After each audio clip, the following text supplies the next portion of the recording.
Hi friends, welcome back to my channel. ఈరోజు మనం టేస్టీగా ఉండే మటన్ కర్రీ ఎలా తయారు చేసుకోవాలో చూద్దాం. ఫస్ట్ టైం మా ఛానల్ చూసేవాళ్ళు తప్పకుండా సబ్స్క్రైబ్ చేయండి.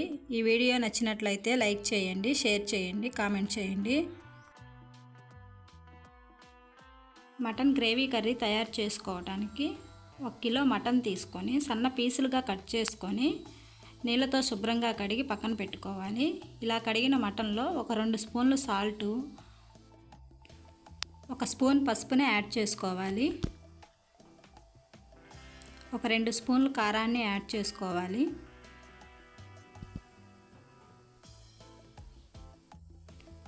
ఈ ఉప్పు, కారం, పసుపు అన్నీ కలిసేటట్టు మటన్ని బాగా కలుపుకొని ఒక అరగంట పాటు మూత పెట్టుకొని పక్కన పెట్టుకోవాలి.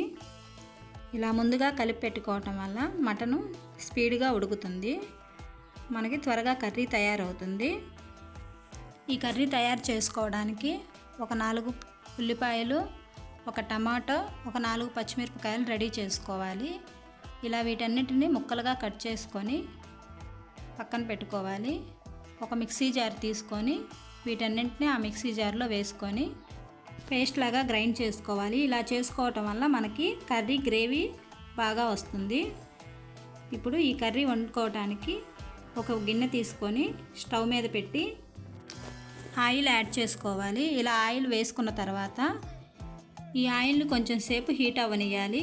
ఈ ఆయిల్ మనకు కొంచెం హీట్ అయిన తర్వాత అందులో కొంచెం దాల్చిన చెక్క, 2-3 లవంగ మొగ్గలు, 2 ఇలాచి, 2 బిర్యానీ ఆకు వేసుకోవాలి.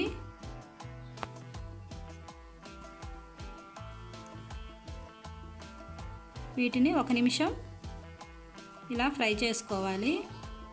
ఇవి కొంచెం ఫ్రై అయిన తర్వాత ఇందులో మనం ముందుగా తయారు చేసి పెట్టుకున్న ఆనియన్ పేస్ట్ని యాడ్ చేసుకోవాలి. ఆనియన్స్, టమాటా, పచ్చిమిర్చి పేస్ట్ ఉంది కదా, అది యాడ్ చేసుకోవాలి. మీడియం ఫ్లేమ్లో ఉంచుకొని ఈ గ్రేవీని ఫ్రై చేసుకోవాలి.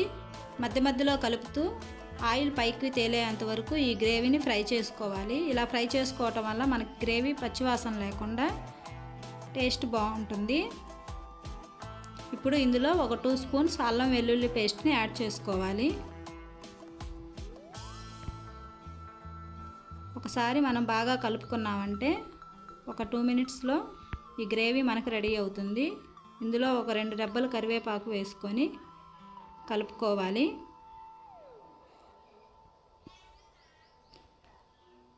ఇప్పుడు మనం ముందుగా ప్రిపేర్ చేసి పెట్టుకున్న మటన్ని ఇందులోకి యాడ్ చేసుకోవాలి. ఈ మటన్ మొత్తాన్ని ఇలా వేసుకొని బాగా కలుపుకొని ఒక 2 మినిట్స్ మగ్గనివ్వాలి. ఇప్పుడు ఒక 2 పచ్చిమిర్చి కట్ చేసుకొని ఇందులో వేసుకోవాలి. ఇప్పుడు ఈ కర్రీ మొత్తాన్ని ఒకసారి బాగా కలుపుకొని మూత పెట్టుకొని ఒక 10 నిమిషాల పాటు మగ్గనివ్వాలి. 10 నిమిషాలు ఉడికిన తర్వాత ఒకసారి మూత తీసి చూసామంటే మనకి ఆ మటన్లో వాటర్ అంతా పైకి వచ్చేసింది చూడండి. ఆ మటన్లో ఉన్న వాటర్తోనే సగం మటన్ ఉడికిపోతుంది.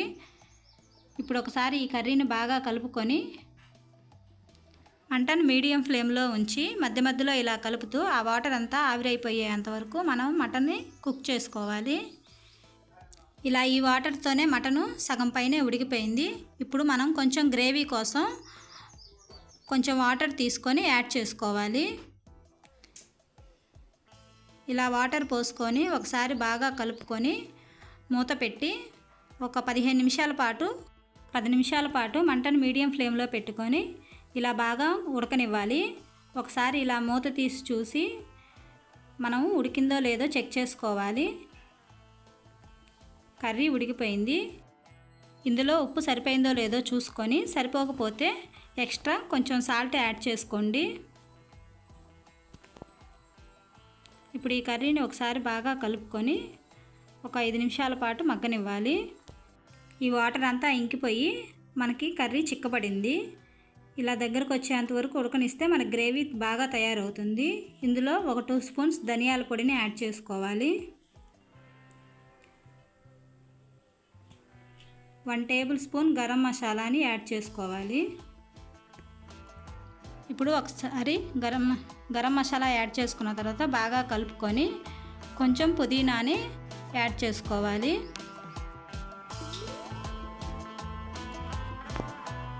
చివరగా కొంచెం కొత్తిమీర తీసుకొని సన్న ముక్కలుగా కట్ చేసుకొని వేసుకొని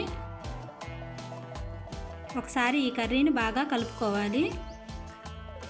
ఇప్పుడు మనకి ఎంతో టేస్టీగా ఉండే మటన్ గ్రేవీ కర్రీ తయారైపోయింది.